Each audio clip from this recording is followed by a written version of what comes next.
Gloria al nombre del Señor. Que Dios les bendiga. Dios les continúe bendiciendo. Vamos a la palabra. Estamos en Santiago, en el capítulo número 5. Santiago, capítulo 5. Vamos a leer desde el versículo 13 hasta el 18.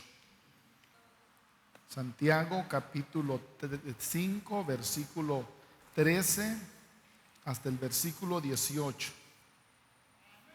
Y leemos la palabra para la gloria del Padre, del Hijo y del Espíritu Santo. ¿Está alguno entre vosotros afligido? Haga oración. ¿Está alguno alegre? Cante alabanzas. ¿Está alguno enfermo entre vosotros? Llame a los ancianos de la iglesia y oren por él, ungiéndole con aceite en el nombre del Señor. Y la oración de fe salvará al enfermo, y el Señor lo levantará. Y si hubiere cometido pecados, le serán perdonados. Confesaos vuestras ofensas unos a otros, y orad unos por otros, para que seáis sanados. La oración eficaz del justo puede mucho. Elías era hombre sujeto a pasiones semejantes a las nuestras, y oró fervientemente para que no lloviese, y no llovió sobre la tierra por 3 años y 6 meses. Y otra vez oró, y el cielo dio lluvia, y la tierra produjo su fruto. Amén. Tomen asiento, hermanos. Estamos hablando acerca de la importancia de poder desarrollar una oración eficaz. Y es que definitivamente, mis hermanos, nosotros necesitamos orar de tal manera que podamos ver el resultado de la oración.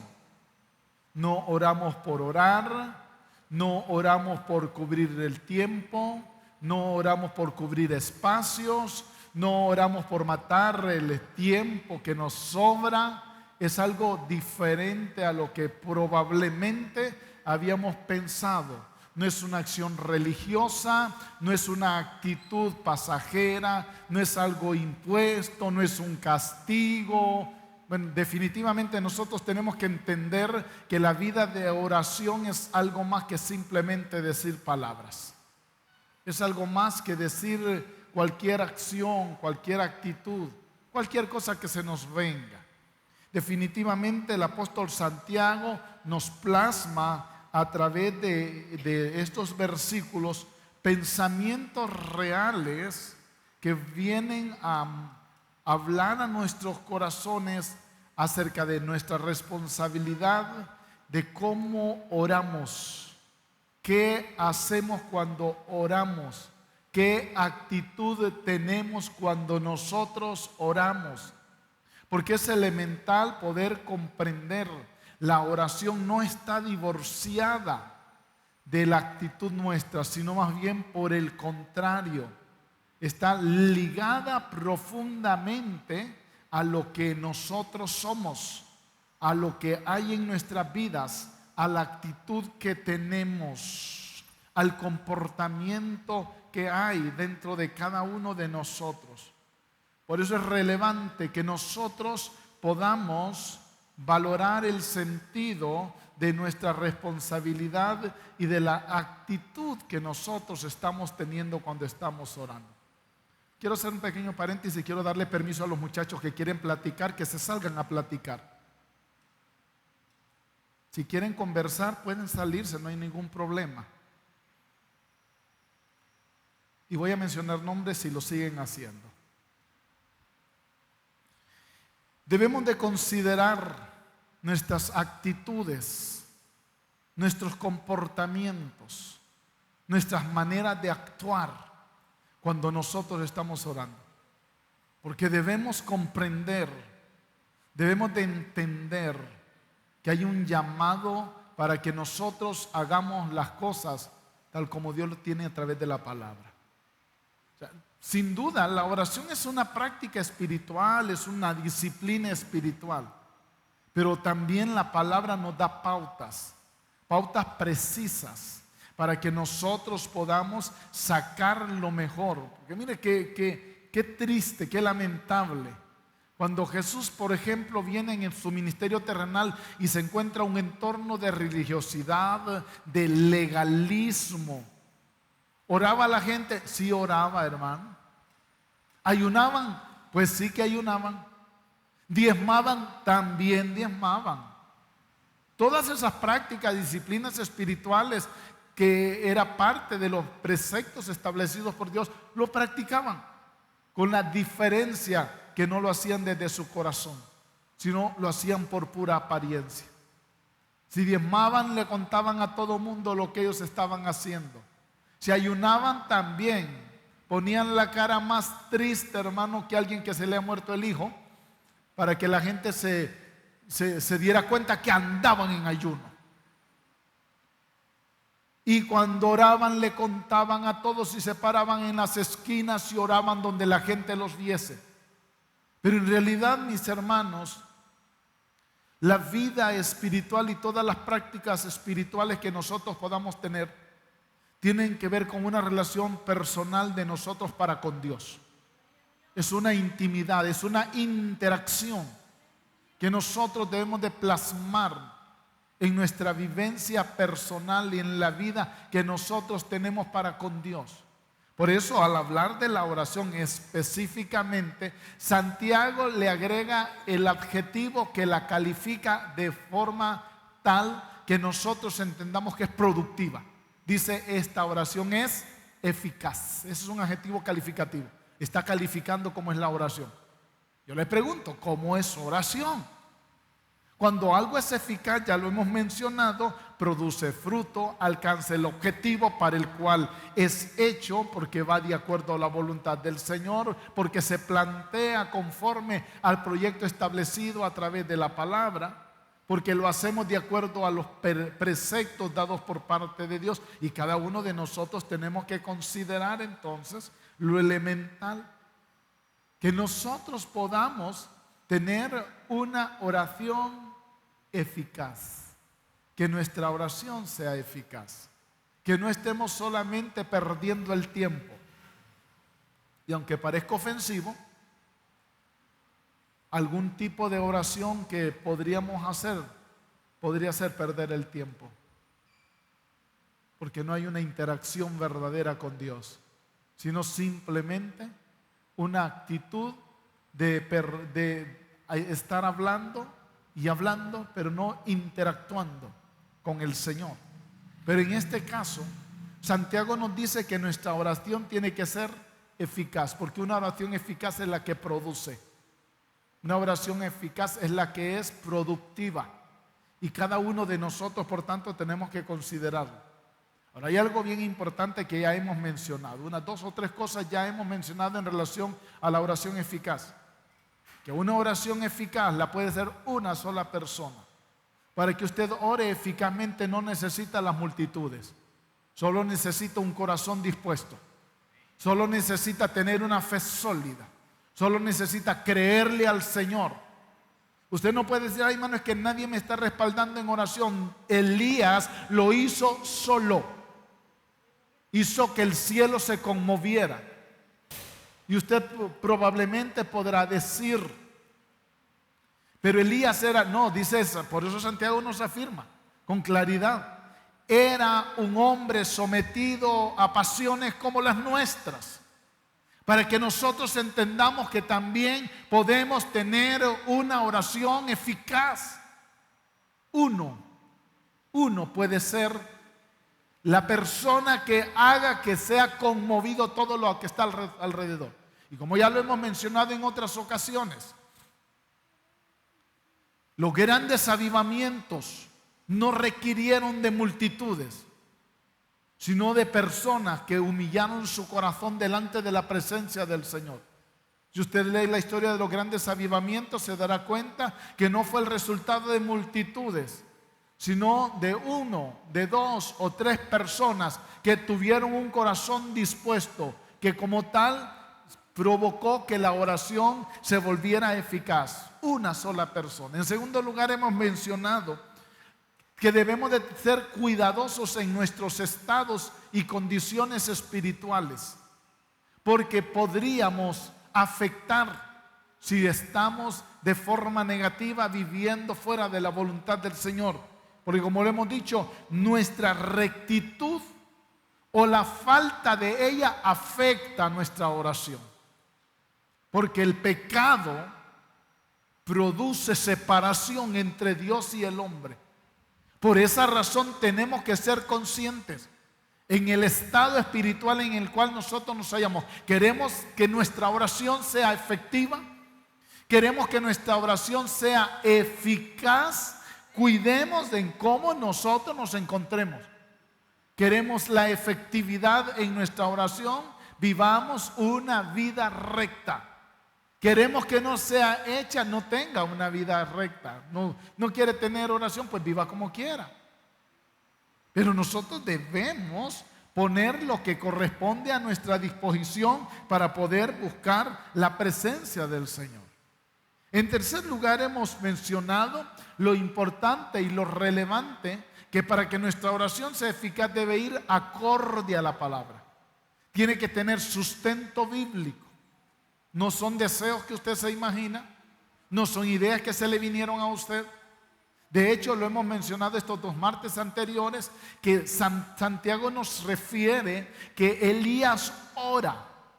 Y oró, dice el texto bíblico, porque no lloviera y no llovió. Y volvió a orar para que lloviera y llovió. Basado en la escritura, Elías sabía que había una palabra ya de demanda de parte de Dios, una palabra de advertencia en Deuteronomio capítulo 11. Y les dijo: cuando ustedes se vuelvan a la idolatría, voy a cerrar los cielos para que no caiga lluvia sobre la tierra. Y cuando Elías estuvo desarrollando su ministerio sobre la tierra, lo hizo en el periodo de mayor descarrío de la nación de Israel. Porque no solo eran personas que se iban furtivamente a adorar a los dioses paganos, sino que se instauró la adoración baálica en la tierra de Israel con el liderazgo de los reyes, Acab y su esposa Jezabel. Se hicieron templos, altares de adoración y se promulgó la importancia de que todo el pueblo adorara a Baal y a Acera. Habían 450 profetas de Baal y 400 profetas de Acera mantenidos de la mesa de Jezabel. El rey les daba de comer. Por eso, hermanos, Elías dijo: no, yo tengo base, tengo sustento bíblico para poder orar y poder declarar, poder proclamar que se detenga la lluvia. Y eso es algo que usted y yo también tenemos que comprender. Hay momentos en los cuales, hermanos, la palabra es drástica, la palabra es dura, bajo el criterio y el sentido de lo que nosotros permitimos con nuestras malas actitudes y con los malos comportamientos que tenemos. Por eso es sumamente importante que estemos revisando cómo estamos orando. Elías no oró de forma caprichosa. De hecho, nosotros no podemos estar orando para que Dios traiga una respuesta a nuestros caprichos, que Dios complazca nuestros caprichos. Esa hermana me cae mal, voy a orarle al Señor para que se le quiebre una pierna. No, ya eso es capricho carnal suyo, hermano. Eso no tiene sustento bíblico. Eso no tiene un respaldo bíblico. Eso es problema de su carne. Pero Elías sí estaba orando con base bíblica. Y es ahí donde nosotros tenemos que entender, hermano, nuestra humanidad tiene que estar sostenida bajo la voluntad y el criterio de la palabra para cada uno de nosotros. Probablemente en algún momento dado usted se ha sentido dañado, afectado, que hasta le ha venido a la mente orar para que Dios maldiga a esas personas, pero nosotros no somos puestos para maldecir, hermano. Dice la palabra que nosotros somos puestos para llevar bendición y ser de bendición. Por eso no tenemos respaldo bíblico para estar orando por maldición contra una persona. ¿Cómo es posible? Dice el mismo apóstol Santiago un poquito más atrás, cuando habla acerca del uso de la lengua, que de una boca esté saliendo bendición y también al mismo tiempo esté saliendo maldición. No es posible, dice Santiago. Una fuente no puede dar agua dulce y amarga al mismo tiempo. Por eso Santiago afirma que el que sabe gobernar su lengua, sabe gobernar todo su cuerpo. Y ese es hombre recto delante de la presencia del Señor. Así que nosotros tenemos que considerar, hermanos, que nuestra oración debe tener un sustento bíblico, lo cual nos va a llevar a orar bajo la voluntad de Dios. ¿Cómo revela Dios su voluntad a cada uno de nosotros? A través de la palabra, hermano. A través de la palabra se revela la voluntad de Dios para nuestras vidas. Por esa razón, nosotros tenemos que estar sumergidos en la palabra cuando no entendamos cómo orar. Y ahí el Espíritu Santo va a empezar a guiarnos para que oremos de acuerdo a la voluntad del Señor. Nuestra oración debe ser sustentada por la palabra. Si usted va a orar, por ejemplo, por sabiduría por alguien, tiene el respaldo bíblico, hermano. El Señor dice que Él quiere darnos sabiduría. Si usted ora por salud por alguien, tiene el respaldo bíblico, porque la palabra dice que por su llaga nosotros fuimos curados. Y estas señales seguirán a los que creen. En mi nombre echarán fuera demonios. Pondrán sus manos sobre los enfermos y estos serán sanos. En sus manos tomarán serpientes y no les hará daño. Beberán cosa mortífera, tampoco les va a hacer daño. Nosotros tenemos que considerar el sustento bíblico cuando estemos orando para no estar inventando, mis hermanos. Para no estar creyendo lo que quiero, lo que me imagino, lo que me gusta y lo que me llama la atención. Debo entender que debo tener respaldo de la palabra.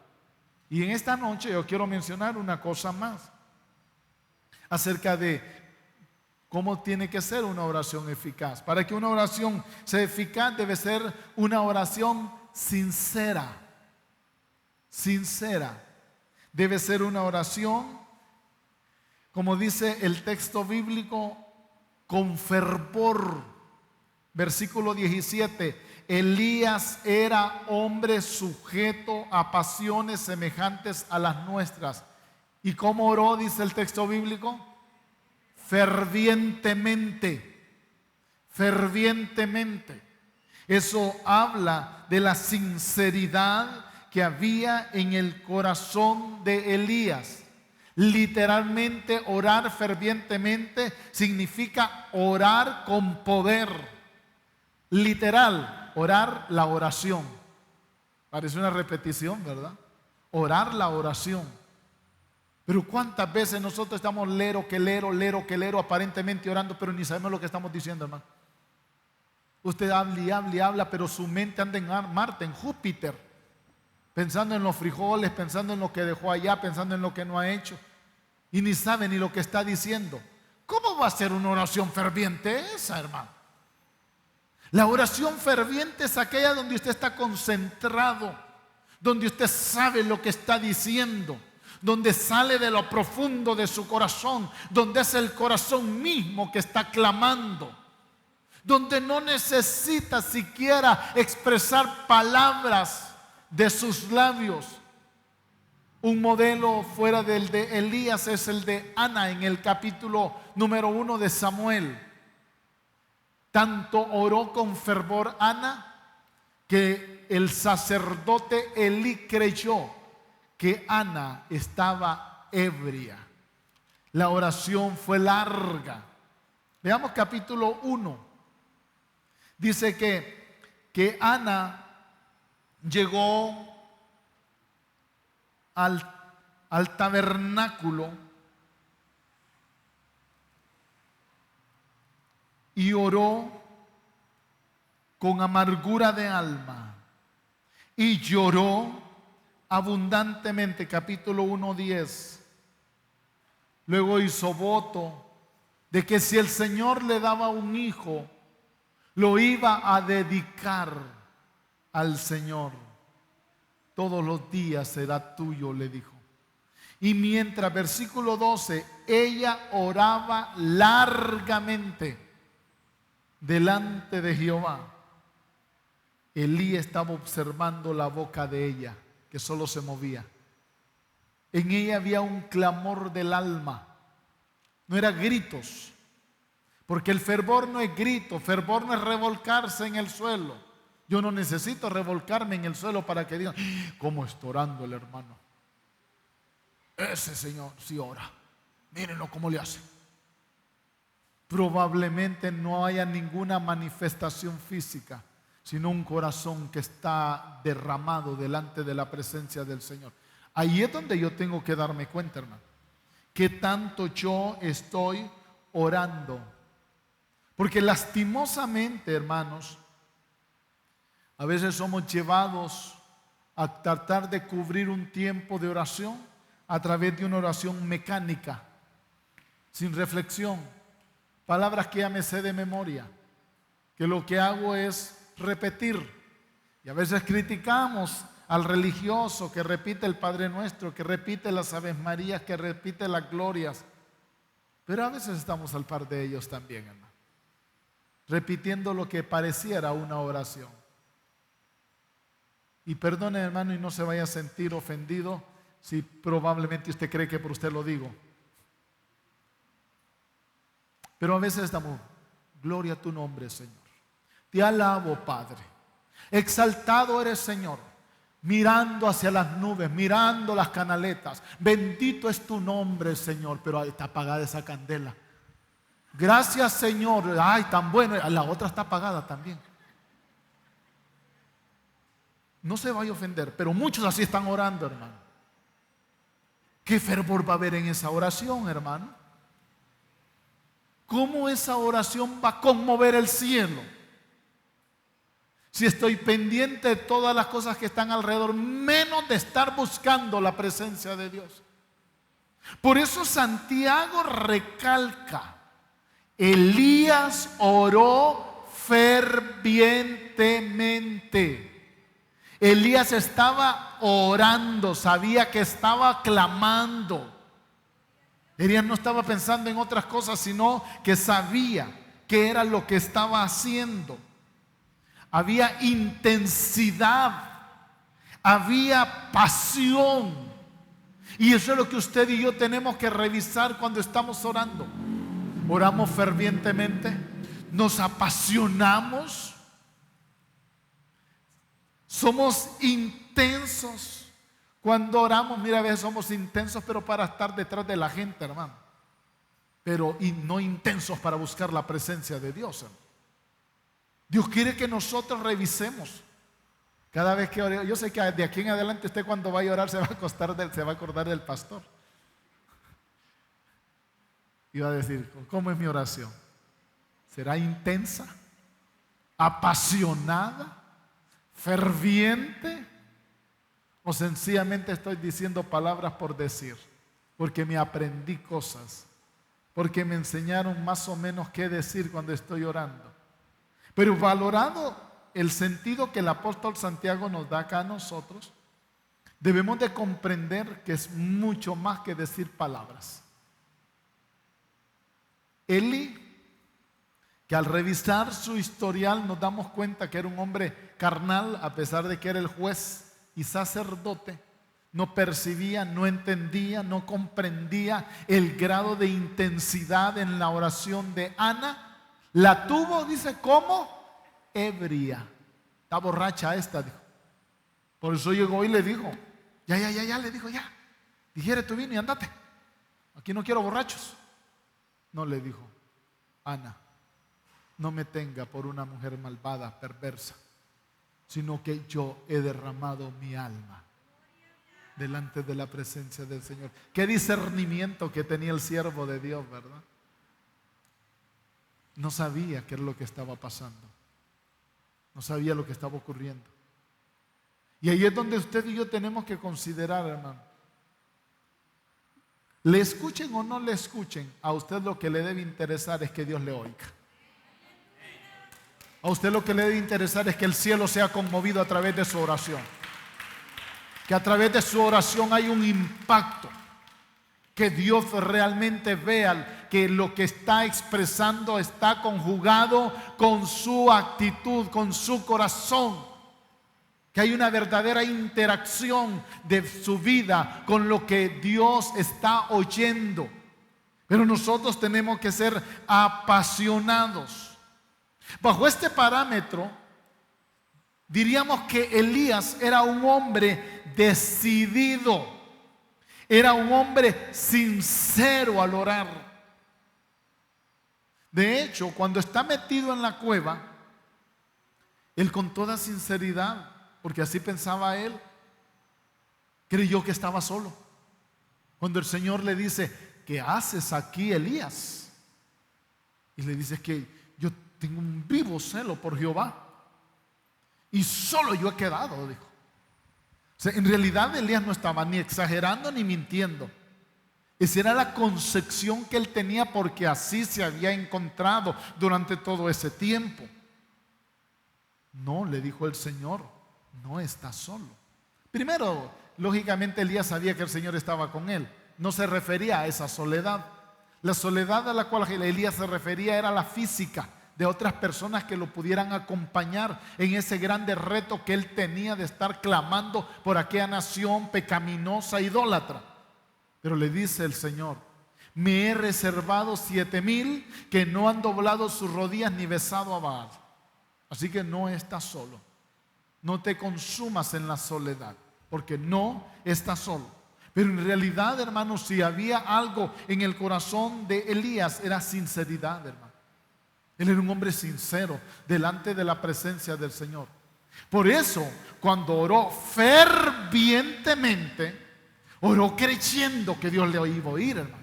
Oró seguro que estaba respaldado por la palabra. Oró con una actitud de rectitud contraria a todo el pueblo pecaminoso que estaba a su alrededor. Y en ese momento no pensó: estoy solo delante de 450 profetas de Baal, estoy solo delante de los otros 400 profetas de Acera. Sencillamente Elías había comprendido que él y Dios eran la mayoría, que lo único que necesitaba era la presencia de Dios. Por eso cuando ora fervientemente, con todo su corazón, con fuego, con ardor en su vida, comprendiendo claramente que Dios iba a escuchar. Aquí es donde nosotros tenemos que considerar, hermano, que mucha gente no está orando de verdad, simplemente está pronunciando palabras religiosas, simplemente está hablando frases aprendidas, simplemente está diciendo cosas que le enseñaron.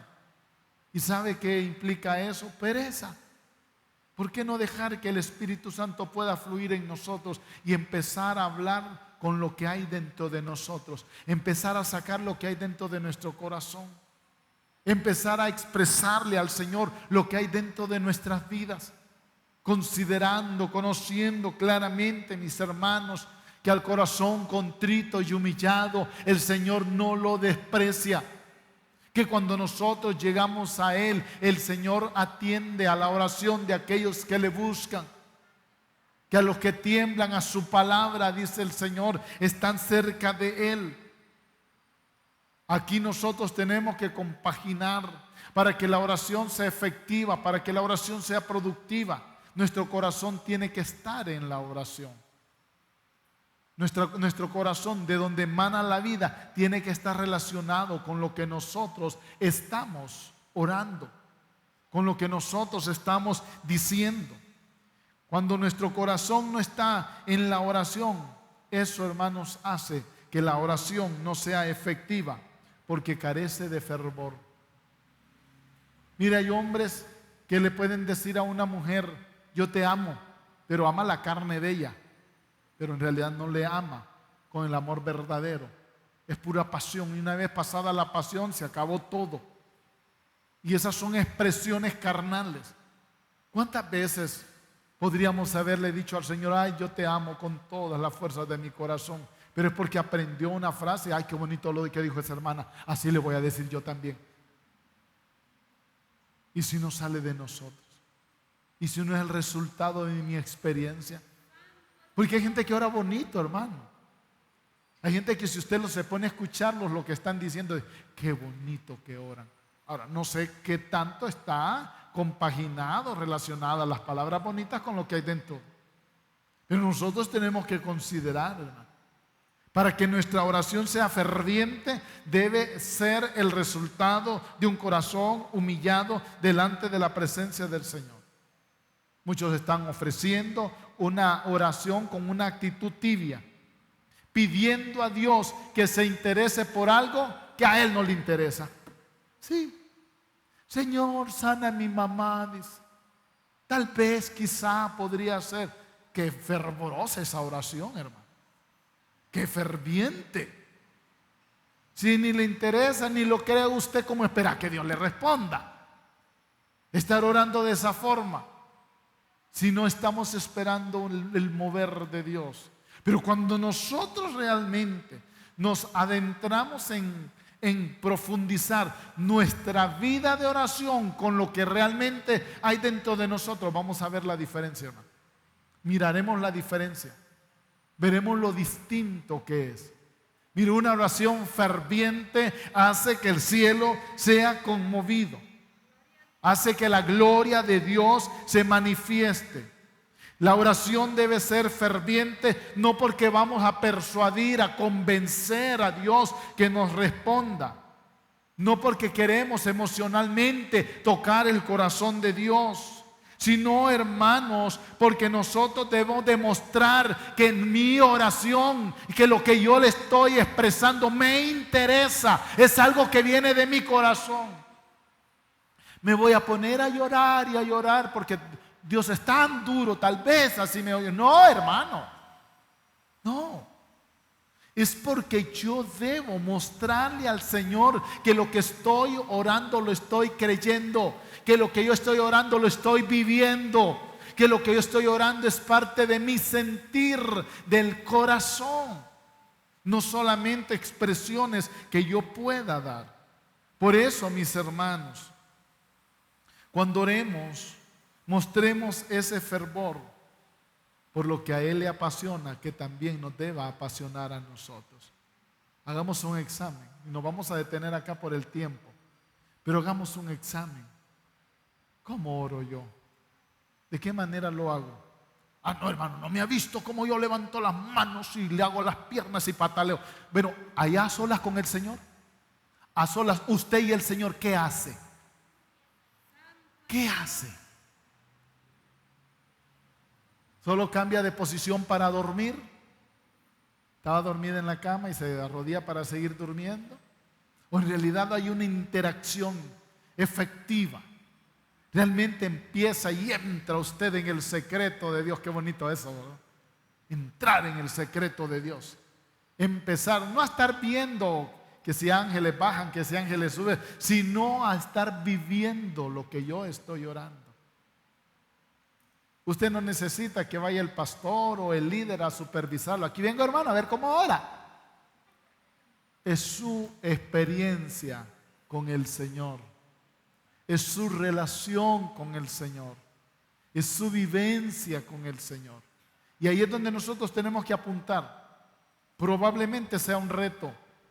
Probablemente sea una demanda para nosotros a mejorar nuestras interacciones de oración con el Señor, a poder meterle más fuego a la oración que tenemos, a poder avivar más el fuego. Pero eso es algo que solo nosotros en nuestra relación con el Señor podemos hacer.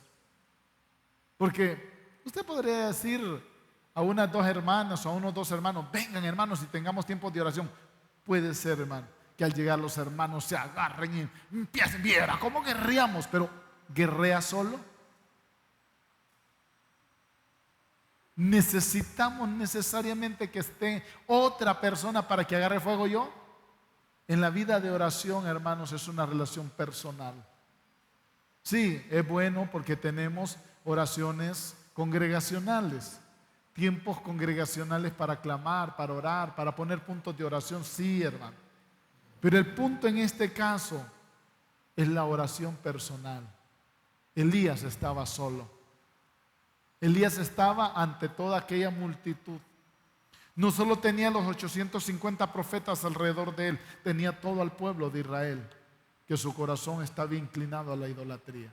Pero ahí él le creyó al Señor.